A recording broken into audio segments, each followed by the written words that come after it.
Hello ladies and gentlemen, and today we're going to be looking at Saints Row. And just to clarify, that's the original Saints Row, not that god-awful reboot. It was originally an Xbox 360 exclusive released back in 2006. I know some of you were still just a sparkle in the milkman's eye when this was released, but I promise you, it was perfect. Everything down to the last minute details. However, sad to say, just like the Fast and Furious franchise, every new release, apart from the first two, has just gotten worse. What the hell is even that? And worse. It looks like grandma, the fucking thing! And still worse, slowly but surely killing any respect that was ever left for the franchise. Okay, just a quick sidebar. I know some people absolutely love Saints Row 3 and even number 4, but for me personally, I preferred it when it wasn't over the top wackiness, and that's why number 1 and 2 are my favourites, and the rest just kind of fizzle out for me. I'm sorry to be that guy, but that's my opinion, and hopefully it won't affect the rest of the video. Some people will be quick to write Saints Row off as a GTA clone, but I assure you it was more than that. It was actually quite innovative for its time. And dare I say it, it might have also been considered competition.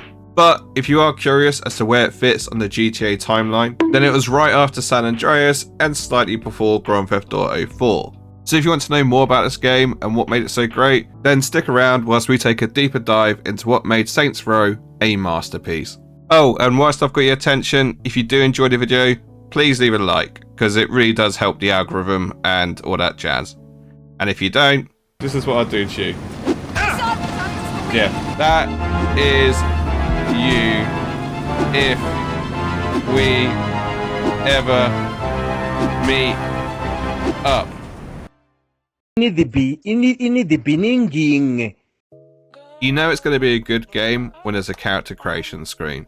And rule 1 is that you have to make the character look like yourself, so that you can get fully immersed in the world of hookers, blackjack, and you know, all that good old wholesome Christian stuff. Oh my god, there's tits! If, like me, you put your heart and soul into this, it'll probably take you about 2 hours, and then eventually you'll be there in the first cutscene. Look at this distinguished gentleman! Hey baby, I can show you a good time. Unfortunately though, some gang violence breaks out, and you do your best to stand next to the friendly hooker and not pick a side. Hector says buenas noches. That's Spanish for good night. It's probably worth mentioning that this game is rated as an 18 plus. I'm guessing it's because someone swears at some point. Sadly though, the power of the mother isn't enough to keep you alive, and you are executed on the spot. I didn't do anything! Wrong place, dog. I didn't do anything! Of course, this is the first 30 seconds of the game, so it's not going to end there. What actually happens is, you're saved by the Saints, and in particular, knockoff version of Samuel L. Jackson. Does Samuel L. Jackson like anime? Yes, I do. Hentai too. But it's okay though, this can be forgiven when you look at the quality of the voice actors that they hired for this title. And just like that, you're dropped in the middle of Stillwater to go off on your adventure. So let's talk about the gameplay. Your main objective is to basically eliminate all rival gangs in Stillwater. Sounds quite straightforward. However, in order to do so, you have to progress the main story questline, but that's not as easy as you think. It's not a case of just hammering mission after mission, you have to unlock enough respect to progress further within the main story. And how do you get respect, you might be asking? Well, that comes in the form of doing a plethora of side quests. Look, you looking for a little something? Because if so, I can let Peggy over there give you a ride. Whack. And this can come in the form of stealing cars, rounding up hookers, Jump in? taking strippers on escort missions, You sure that'll fit? God damn, baby! illegal street racing, demolition derby, and mayhem missions, where the key objective is to cause as much destruction as humanly possible. Now, obviously, while doing these, you want to be careful not to upset other gangs and not to get on the wrong side of Johnny Law. Completing these missions not only give you respect, but they'll also give you money, and you know what you can spend money on? New clothes, of course. Wait, what did you think I was going to say? You can also pimp out your car, get some jewelry, get some tattoos. And why not go visit the record store where you can add to the extensive music library that's included within this game. And I have to say, the soundtrack is just immaculate. It actually rivals GTA. It has people like Neptune's, Exhibit, Editors, you name them, they're probably on there. But best of all, you have the freedom to go and explore. You can just drive around town being an NPC, or you can actually try and find some of the unlockables, which come in the form of secret CDs and spray paint areas.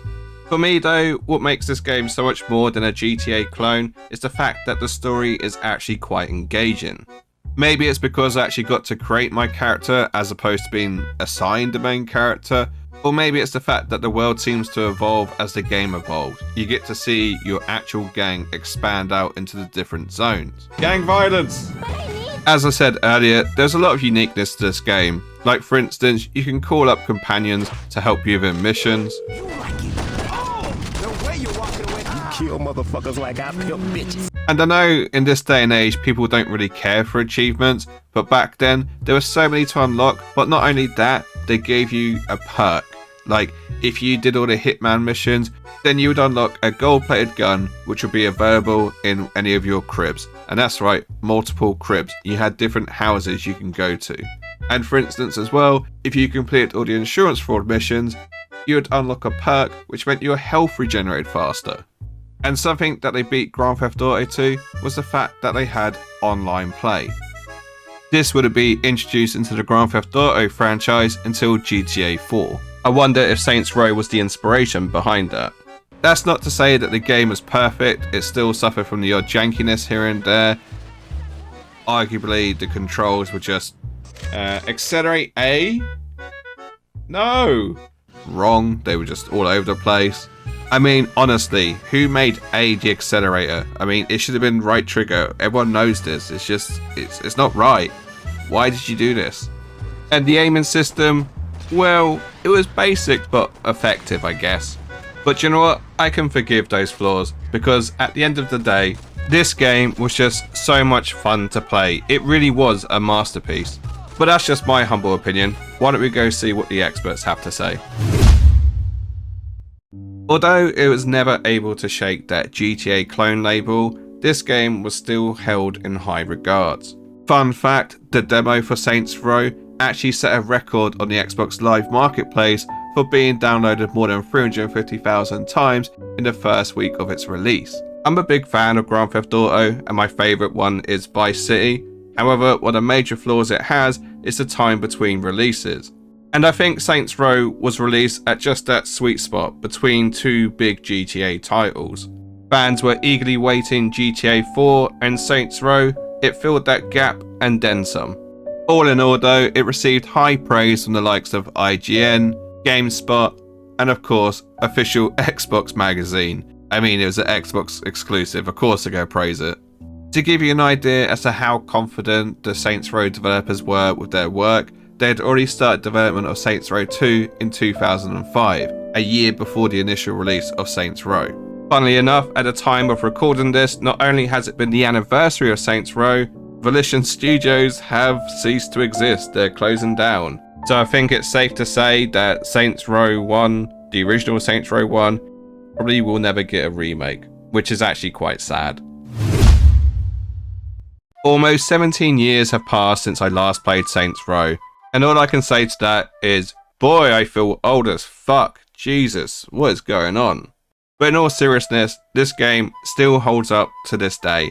And if you do find a way to play this game, whether it's by getting an Xbox 360 out the closet, or, I don't know, maybe some sort of emulator thing which you can easily search on YouTube, I promise you this, you won't be disappointed. And if you have played it in the past, well, just wait for that nostalgia to kick in. But anyway, on that bombshell, I'm going to end the video here.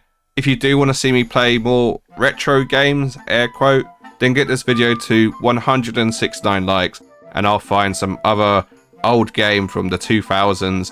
Oh my god, it's really not that I mean, was 2000 that far away? Was it really?